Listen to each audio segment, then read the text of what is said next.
You or someone you love needs help for an addiction. Where do you turn? Foundations Recovery Network offers individualized treatment for the whole person. Our goal goes beyond short-term sobriety. We address substance abuse and co-occurring mental health issues together, providing a firm foundation for long-term recovery.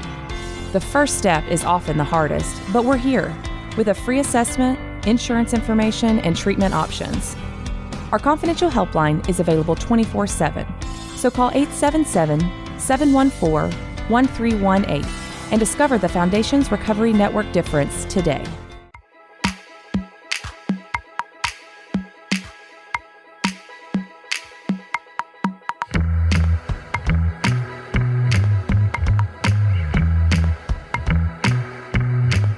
What up, Sober Guy family? Thank you for tuning in today. Thanks to Humans for bringing us in, and thank you for your continued support of the show. This is Seth Manter, and you are listening to the Tuesday episode of Sober Guy Radio. On today's episode, I'm talking with Julie Kraft. Julie is a licensed marriage and family therapist. She's been working in the fields of addiction and mental health since 2008. She has provided counseling to veterans and their family members at the Veterans Affairs San Diego healthcare system and has provided psychotherapy to individuals, couples, families, and groups in a community setting. In her current position, she treats clients struggling with both addiction and mental health concerns. Julie sees clients in her private practice treating such concerns as relationship, anxiety, depression, and substance abuse. Julie also, along with Dr. Rebecca Williams, authored, is that even a word? Authored? Do you author? Yeah, we co-authored. Okay. Yeah. We did. They co-authored the Gift of Recovery, 52 Mindful Ways to Live Joyfully Beyond Addiction, and the Mindfulness Workbook for Addiction. Both great gifts. But before we get to Julie, be sure to check us out at thatsoberguy.com. There's a bunch of resources there. You can find all our past episodes, and you can get information on upcoming live shows and events. Also, if you wish, you can hit me on Instagram at SoberGuySeth, or you could email me at seth@thatsoberguy.com. Also, this will be the last announcement. This Friday, we'll be hosting our very first live podcast event at the Phoenix Theater in Petaluma, California. We'd love for you to come out and spend the evening with us. We'll be joined by special guest TJ Woodward. TJ is the author of best-selling book Conscious Being and is the author and creator of Conscious Recovery. We'll be talking recovery, some mindfulness stuff, telling some jokes, and most definitely sharing some good laughs. So if you're going to be in the area, please come out and check that out. You can get tickets at thephoenixtheater.com or also thatsoberguy.com. So Julie, what's up? It's an honor to have you on today. How are you doing? I'm doing well. I kind of want to come to that event, though. Yeah, you should. Sounds amazing. Yeah, you should come check it out. It's going to be a good time. It's going to be our very first one, so it's going to be super raw. It's at the Phoenix Theater in Petaluma. It's a super cool old school punk rock venue in Petaluma. There's a lot of history behind it. They've had all kinds of artists there, and it's got a great story too. I think this place has burnt down like 3 or 4 times and been rebuilt. Yeah, so it's if that's not recovery, I do not know what it is. That's right. Built from the ground up again. I love it. Yeah, super cool. Yeah. It's gonna be a good time. So Julie, I just obviously we've chatted a little bit through emails. I had the opportunity to read some of your books on a recent backpacking trip. So I just want to give you this opportunity to tell us a little bit about yourself. And then, also tell us what drew you to those of us that are in recovery and the work that you are doing today. Yeah, thanks. Well, you gave me a great intro here, so I won't tell too much about my career, but yeah, I've always been drawn to working with addiction and recovery. It's just such a powerful place to be. And honestly, I think therapy, sometimes the process is quite slow and people's progress is slow, and that's all great and beautiful. But when I watch someone get sober, the change can be so profound so quickly. It's like just such an unbelievable thing to witness and to get to be a part of. So I've just absolutely loved the miracles that I get to see of people who, change their addictive behaviors and then find like all these doors opening for them and things just start to move in this really amazing direction. So, so definitely drawn to the field, and it's something I've been doing for a long time now. Yeah. So that's some good stuff right there too. I know that, for me, going through my own addiction and, getting into recovery and starting this path of sobriety, just the life changes that I've seen in myself. And then, I'm really close to a couple people that are now in recovery. And it's super, super awesome to see the wholesomeness or the fact that we come back to our natural self, our natural being. Yeah. I truly believe that. It is a miracle. It's most definitely a miracle. And, some of us, that struggle with this stuff, with addiction and, depression and anxiety and a whole plethora of, mental, and social illnesses, we lose who we are. And to be able to come back to that, it's a good deal. So an amazing thing. Yeah. Super. And I'll just share with the listeners, super pumped when you did reach out to that sober guy. I was like, oh yes, super pumped to have Julie on. I want to talk some mindfulness, because this is something, mindfulness practice is something that I have most recently integrated into my, journey of sobriety and recovery. And over the past, just 6 or 7 months, it's been life-changing for me. So super, super stoked to have you on the show today. So for the listener out there that doesn't know what mindfulness practice is, could you give us your understanding of what is the word mindfulness? What does that mean? Yeah, sure. And I'm sure, most of your listeners, even if they're not practicing it, they've heard it, right? Because it's a real buzzword right now. It feels a little bit like on trend, which is funny because it's actually thousands and thousands of years old. So it's hard to be trendy when you've been around that long. But it is gaining in popularity beyond those who practice Buddhism, which is really where it originated. And that's because, I'll talk a lot about the benefits of mindfulness, but to bring it back to what you asked, essentially mindfulness is bringing your full attention to the present moment without judgment. And that last part, the without judgment, I think is an important piece that sometimes people forget about, that it's, not only when we're having a pleasant experience, right? And meditation itself or mindfulness isn't necessarily always pleasant. But we try to bring this lack of judgmentalism to the present moment. So whatever is arising for us in the present moment, whatever happens to be that experience, our emotional experience, our physical experience, internal, external, we bring a lot of acceptance to it, and a lot of curiosity to the experience rather than, placing a label on it, good, bad, or otherwise. And really just trying to stay in the here and now and be present with whatever arises in the moment. Yeah, and one thing that I love, that you bring up is being in present moment without any judgment. One thing that I've really tried to focus on is that the feelings that I have at any given time. There's a couple things that remain constant with those. Is that it's not personal. The feelings that I have aren't an attack on my being, and two, the one of the most profound things is that they are not permanent. That whatever feeling I am having at any current moment, or whatever state I'm in at any current moment, will pass, whether it's good, bad, or indifferent. Right. So that's been a great awakening for me. Obviously I'm not excellent at it by any means, but it's most definitely brought to light, that I don't really know what I'm getting at, but it's brought to light that the feelings that I'm having, are based off of outer circumstance. A lot of the stuff I don't have control over it. So that's, yes. that's super, super important to. Absolutely.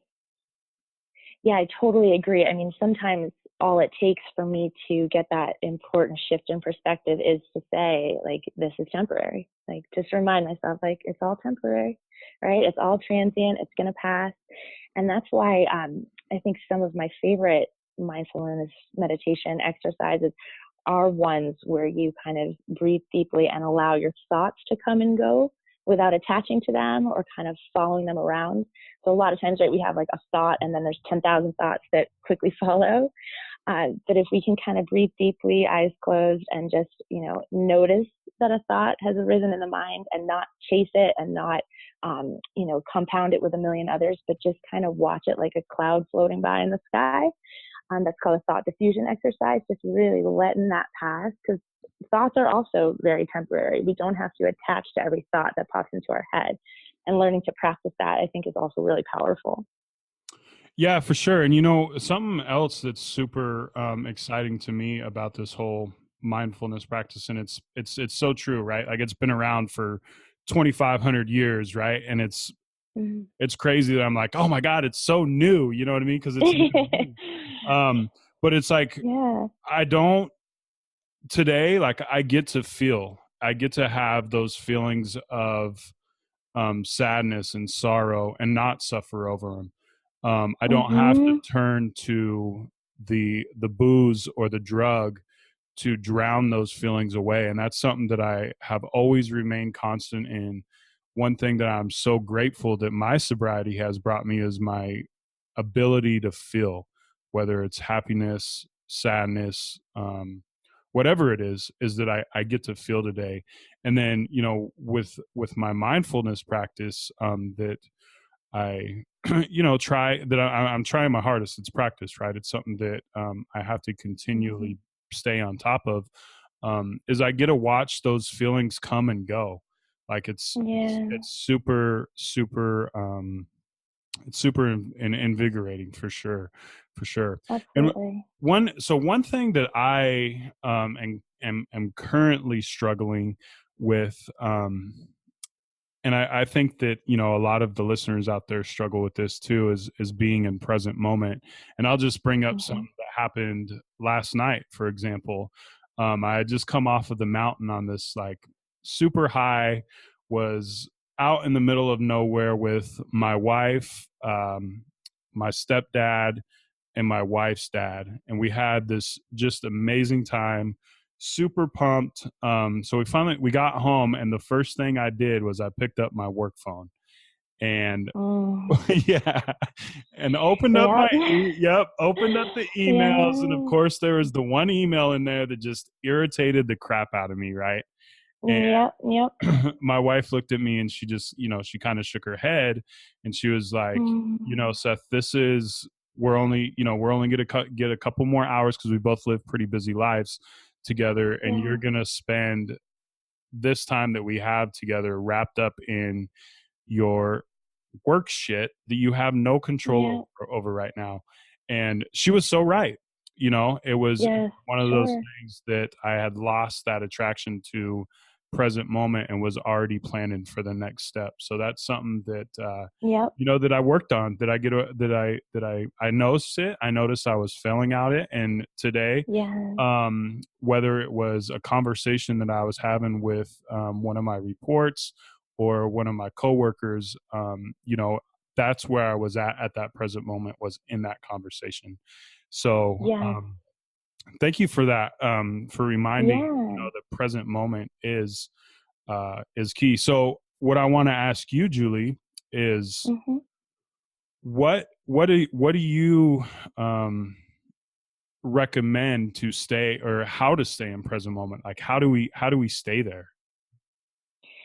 Oh God, it's such a great question. I think my honest answer, and I'm not an expert, end all be all expert in this either. I don't really know anybody who is. We're all just kind of in practice and kind of learning and growing. But what I try to remind myself is that meditation, for example, because I always remind my clients of this, it's not about the mind doesn't wander away, right? It's about learning to draw it back, Like, we're going to notice that, like, the mind scampers off. Like, you're, in the middle of a meditation, or I'm guiding a client through some kind of a breathing exercise. And yeah, the mind's going to scamper off and do its thing. It's just about noticing that, like you did, right? And gently inviting your attention back to the here and now. And that's the practice, like invite it back. And for me, functionally, what seems to work for me, to get grounded in the present moment again and again when I need to, bring myself back, is to use the five senses. That's personally for me, really, really helpful. So that would be something as simple as, if I'm, in this conversation with you and I find myself starting to wander off, doing something like, touching the fabric of the chair that I'm sitting on and just noticing for a moment, like, what that feels like. I might notice the color of the chair that I'm sitting on, or the carpet or the walls, and just like really attend to that. Like, where am I right now? What's happening right now? I might tune into like the caliber of your voice and try to just kind of drink that in and look at that and be with that. So kind of what's happening in this space, externally or internally, and just to kind of bring it back, do that little check-in. And for me, I tend to be very verbal as well. Obviously, I wrote a couple of books. I think I'm just very verbal in my world. So repeating some kind of a phrase to myself, like, be here now. Just be here now. This is my moment. I am in this moment, just kind of bring myself back. So, not beating ourselves up when we scamper away in our mind and we're not present. That's bound to happen. Just really taking the time to notice that. And again, just draw ourselves back as much as we can. Yeah, no, that's the five senses. That's super, super helpful. I know one thing that I try and do, and this is something that, I share with pretty much everyone that I come in contact with on a daily basis, is when we tend to get outside a present moment, the phrase "look at your feet" comes out. It's something that I learned when I was in recovery, is to take a quick glance down at my feet, and sometime quick could be 10 minutes for me, because I enter into that that short meditative state to where I look at my feet, close my eyes, realize, okay, here and now, this is all I have. This is pretty much the only thing that is a for sure thing is right now. And for some reason that brings me back. But the five senses, for sure, that's super, super helpful.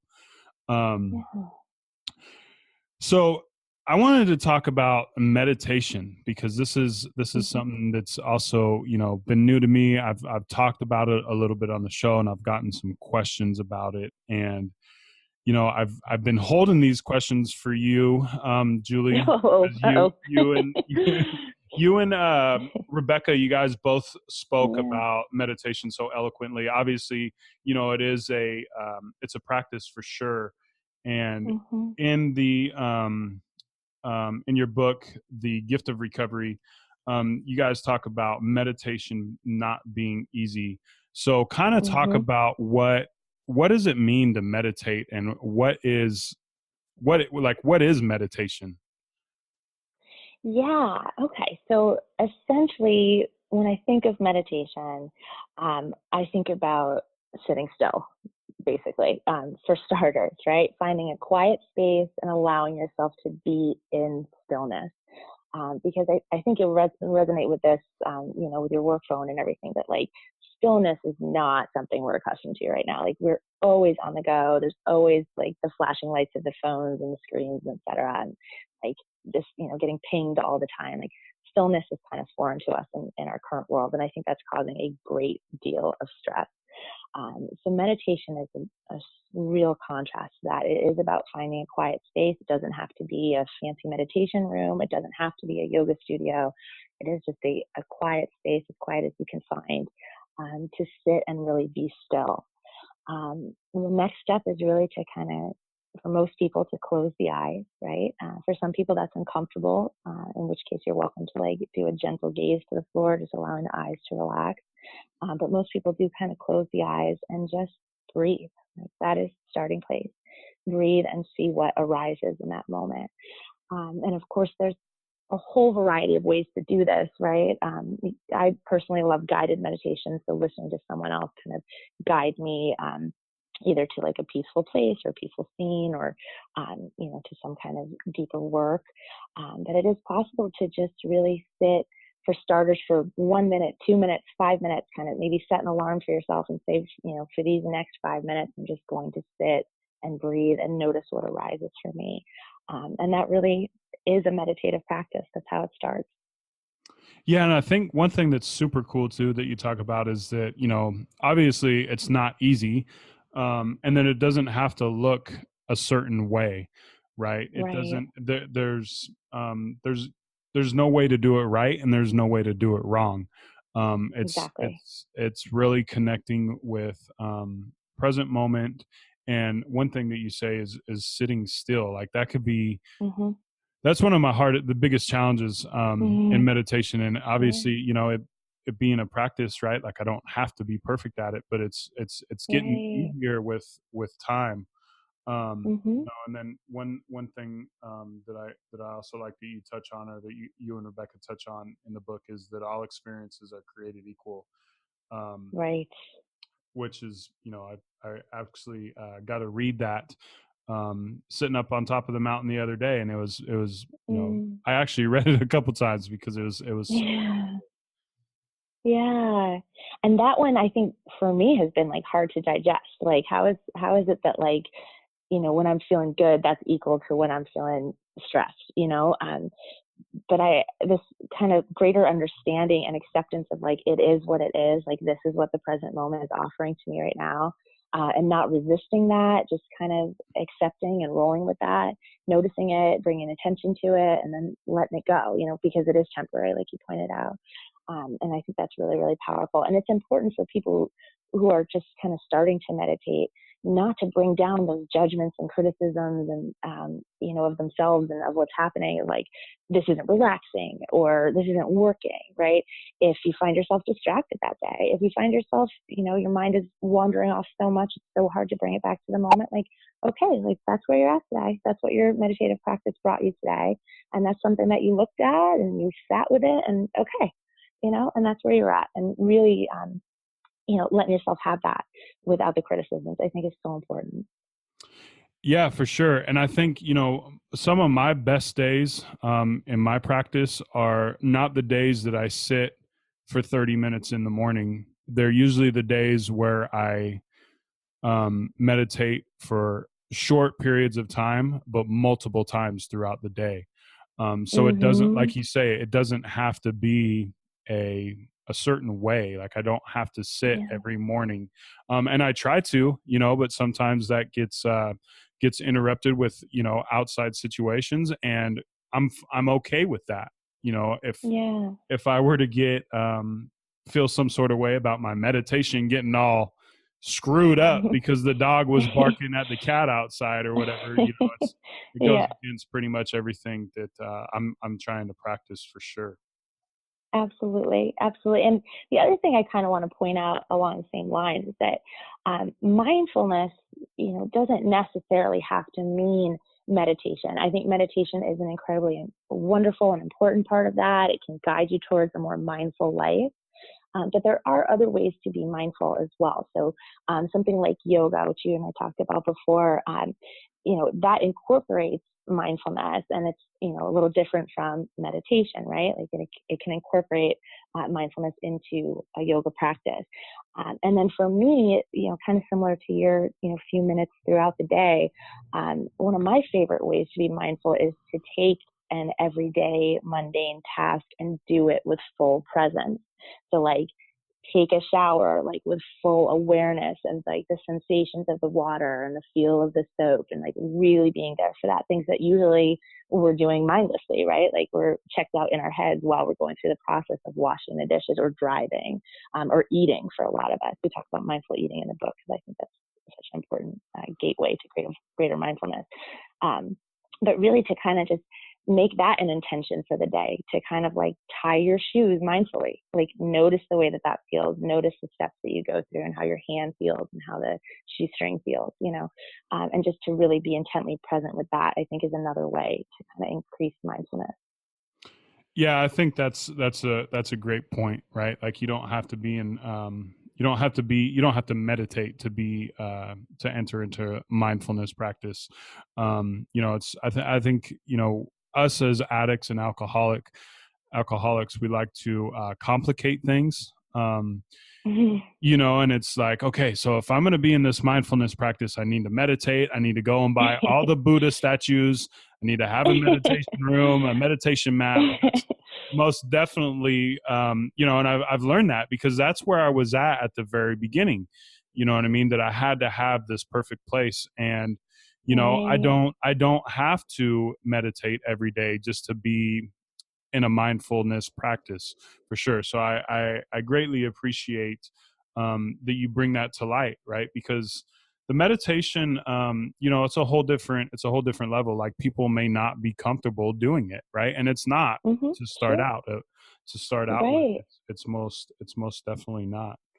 Absolutely. So I wanted to talk about the breath a little bit, and talk about what the breath tells us when we're lonely, uncertain, stressed, irritable, etc., etc., etc. Yeah. So what is it that the breath tells us, and what does that mean to focus on the breath?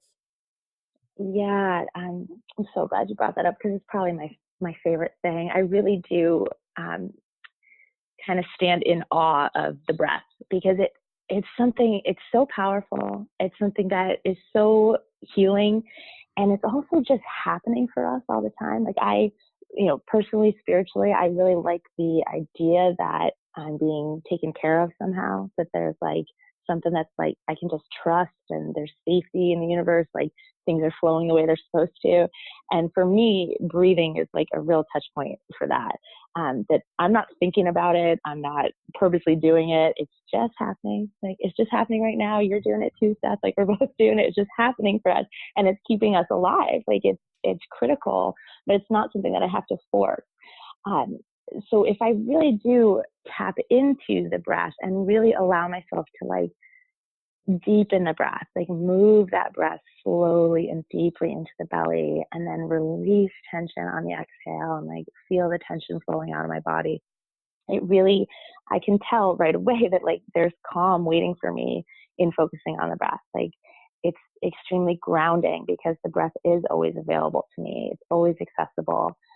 And I can really harness the power of it by attending to it, by paying attention to what's happening all the time outside my awareness, bringing my awareness to the breath. To me, is just such a powerful experience. Did I answer your question? I got rambling on that one. Yeah, no, absolutely. Absolutely. I think, the biggest thing is that, like you say, like, we're always breathing, no matter what we're doing. And for me, when I am focusing on my breath, or when I lose focus of my breath, it's those moments that I'm most irritable. You know what I mean? Like, I get to a place to where I'm not mindful at all, and it's one of those things that I've really learned over the past couple weeks, when I do start feeling those inner temperatures rise, is to take a deep breath, let it out, take another one, let it out. And it's something that, I use in times when I'm anxious, and times when I'm nervous, especially in times when I'm feeling overwhelmed, for sure. And then lonely and depressed, right? Because I still deal with those things today. Excuse me. Just because I'm sober, right, doesn't mean that normal stuff doesn't happen to me. Like, I still have the shit that comes my way. All the feelings. The feelings. Yep. Yeah. So when I do draw it back, and when I do bring it back, and start to focus on my breath, it's most definitely, it brings me back to center, really, is how I explain it. Absolutely. And, you mentioned loneliness. I talked about this in the Gift of Recovery, but if we really can tune into the breath and kind of get a sense of breathing and how it connects us to all living things, essentially, right? Like, especially plant life. Like, we're exhaling, they're inhaling. Like, they're exhaling, we're inhaling. Like, the trees, plants. Like, it's such a connected experience. I think, if you can do it in that really intensely spiritual way, there's something that like kind of banishes loneliness for me, that, to know that you're just so connected to everything else. Like you're never actually isolated in the human experience. Does that make sense? Yeah, no, that's awesome. Like I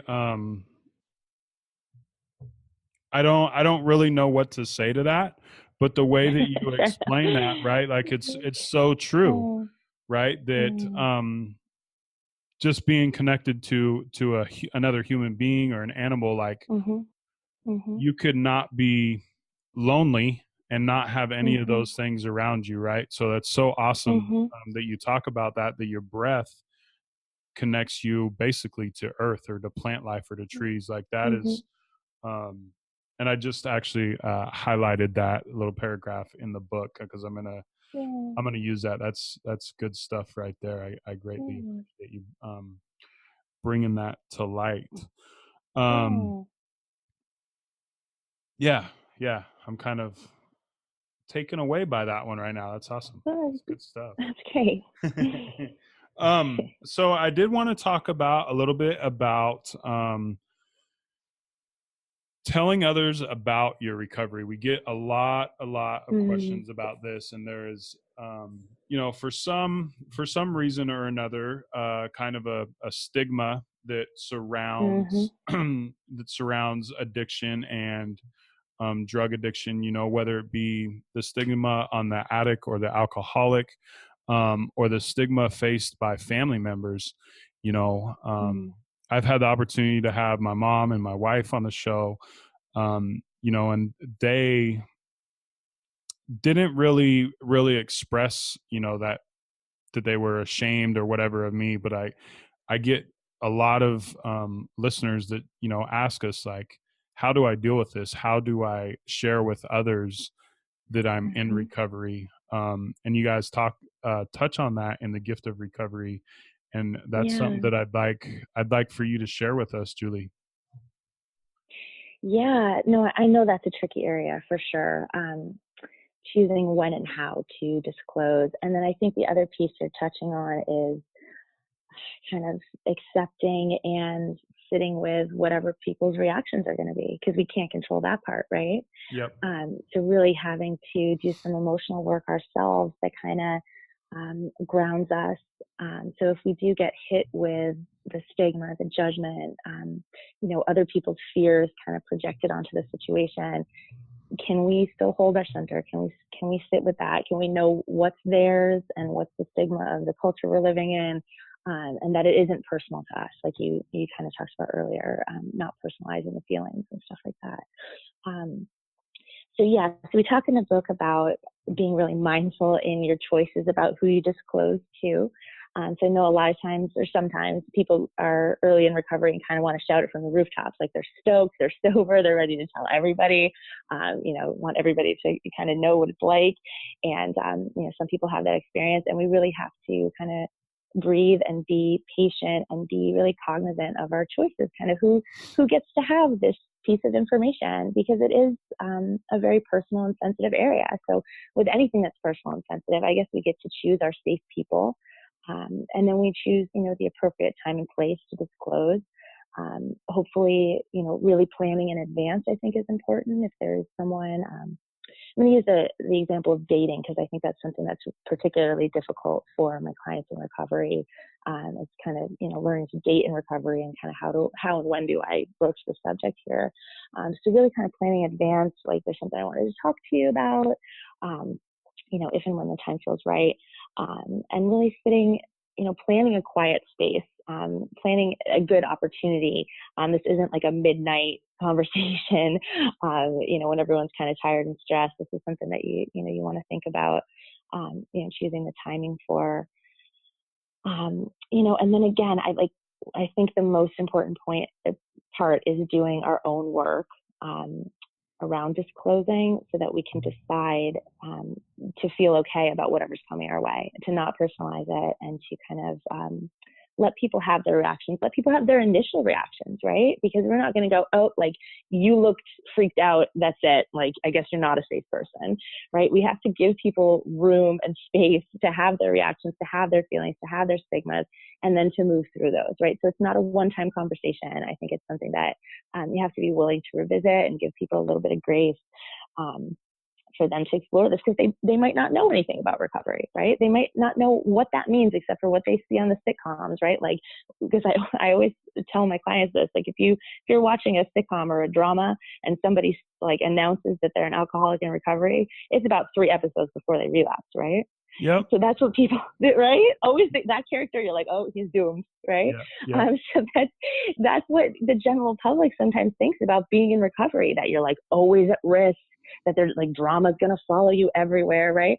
And like, granted, there's always a risk of relapse. Of course, we try to be aware of that and plan accordingly. But it doesn't mean that like you're like, you being in recovery obviously means like growth and health and being self-aware and all these amazing qualities. It doesn't mean that you're like a constant risk for some kind of disaster. Does that make sense? Yeah, no, absolutely. And I think, you bring up a lot of good topics there. Number one, being mindful of who you're going to share that information with, because, especially in the very beginning of my recovery, like, I didn't want anybody to know like that I was in recovery. Mm-hmm. Although everyone knew that that's exactly what I needed and where I needed to be. Right. Sure. But, I think the biggest concern that I had with telling people was, what were they going to think of me? And 8 years down the road, right? Like, I still am faced with that. If I verbalize it, what is this person going to think of me? And I think one thing that helps me on the daily is really what that person thinks of me is none of my business, for one. Yes. Yeah. For two, it doesn't help or hinder. It's being in recovery is not who I am, right? Like, it's right. I wasn't meant to be in recovery. I didn't plan this out. It's just the way that the cards were kind of dealt to me, right? And it's nobody's fault. It's not my fault. It's just kind of how it rolled, how my life played out. Really, really having a lot of grace on myself. And something that I talked with my father just yesterday, that we had a discussion about me, and I'm just going to say it, about me and my mom's podcast. And we had a discussion. I had to tell my dad, I was like, look, I mean, this is nothing against you. It's not, you are not at fault. And I think that's one of the biggest things to remember, for those of us that do, enter into recovery, or, even the alcoholic or addict out there that still struggles, like, you are not at fault. And I think that that is huge. One thing for me that I'm a big proponent of, and this is just something that works for me, I'm very open about my recovery. I talk to strangers about it. I'll talk to the waiter at the restaurant. One thing I found is that, humor really helps out. But it's just kind of something for me. But, obviously the biggest thing, like, what someone thinks of me is none of my damn business, for real. Right. And I think that is super, super powerful, for sure. Absolutely. And I think you brought up something else that's like really critical, is that I do think we internalize a lot of the ideas of our culture. So if there's a stigma in the culture, then there's a stigma in us, right? So like, there can be your own feelings about being in recovery and what that means. Like, there might be, for listeners, like, you might have your own thoughts about what it means that you were addicted, what it means that you're in recovery, and they might not all be positive. And being willing to like look at that, I think sometimes we can lean on others to respond well to us because we're criticizing ourselves. Do you know what I mean? Like I need you to have a good reaction because I'm already judging myself somehow. Yeah. And so to depersonalize, like you're saying, like, one of the steps to depersonalizing is getting really honest about, what might be going on deep inside, some judgments or some belief systems we have that aren't supportive of where we're at. Like, can we feel proud and good and strong about the fact that we had a problem, noticed it, we're willing to do the hard work of getting better, because it's insanely hard work. Like, recovery is no joke, as you know, showing up for every feeling and, not checking out for those and learning how to do that is intensely hard work. So, I would love for listeners and for all of my clients to like try to harness feeling really positive about what it means to be in recovery, to be a person who has struggled and a person who was willing to acknowledge that struggle and do some really hard work to try to come out the other side. Yeah, you bring up a great point. This, I don't even know what to call it: recovery, sobriety, new lifestyle. It's most definitely something that I have to work on a daily basis. And I know when I'm not connected, because my mind goes crazy. I go right back into those addictive behaviors. I start feeling tired, irritable, and discontent. Like, I have all of those feelings.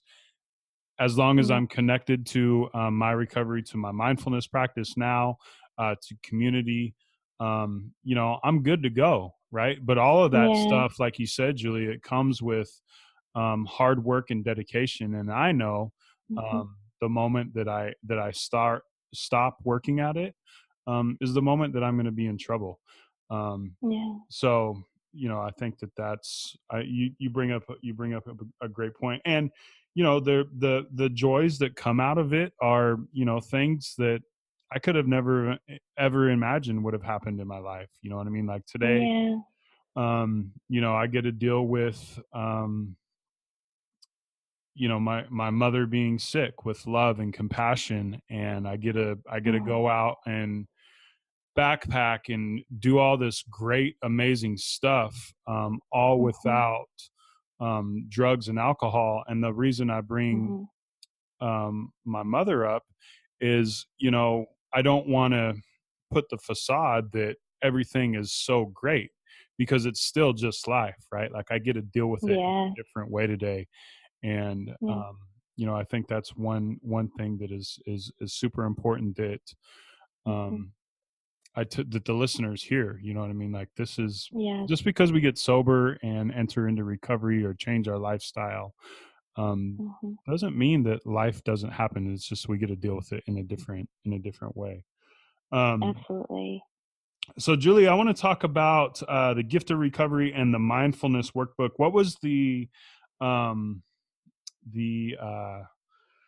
driving force behind these two wonderful books that both you and Rebecca Williams co-authored?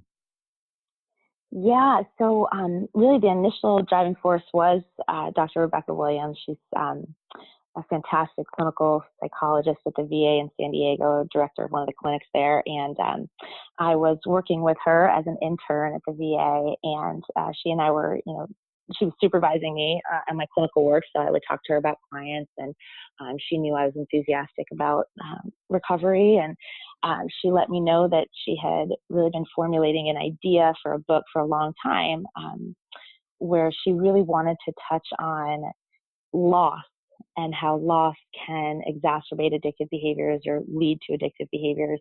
And then, of course, that addictive behaviors themselves will stimulate further loss.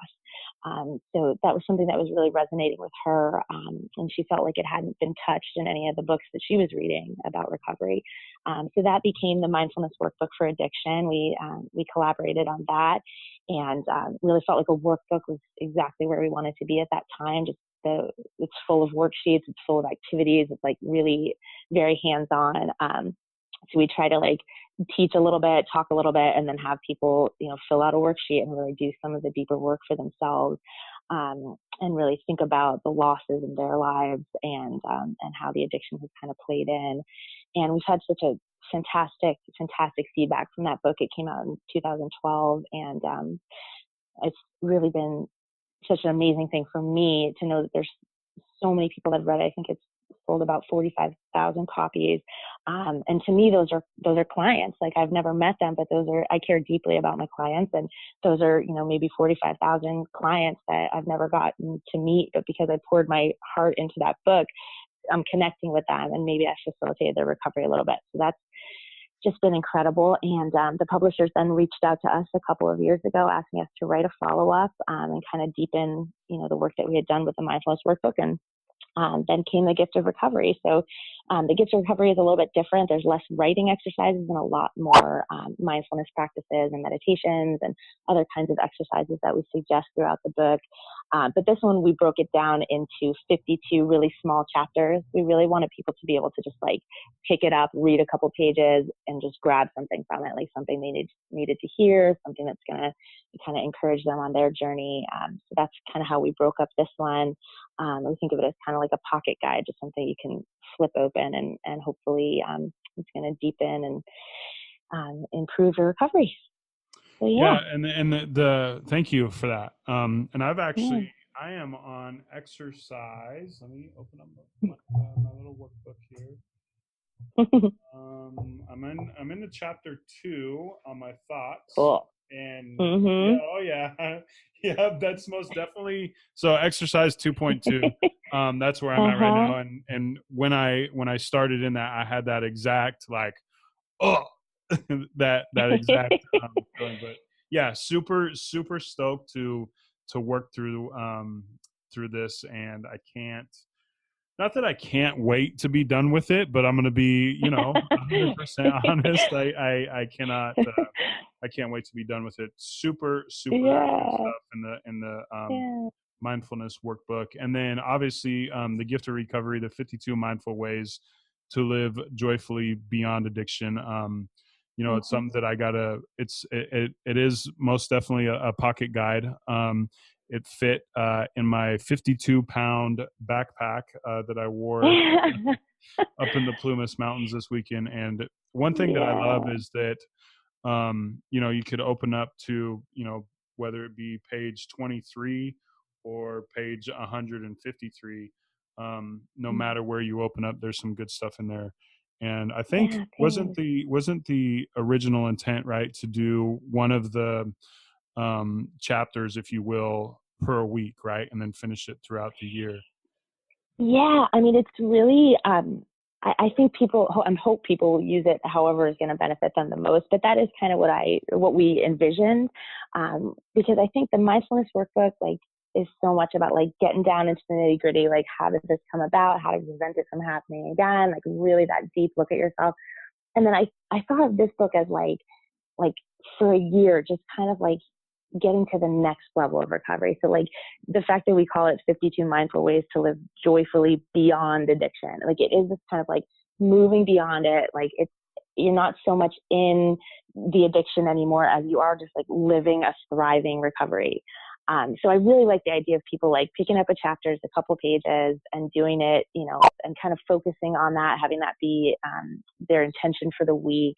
And then we do have at the end of each chapter, there's each day of the week has an affirmation that you could do for that day that we recommend kind of putting into your phone and just repeating throughout the day. So yeah, it's a great thing to do it kind of week by week over the course of the year. So that's why the 52.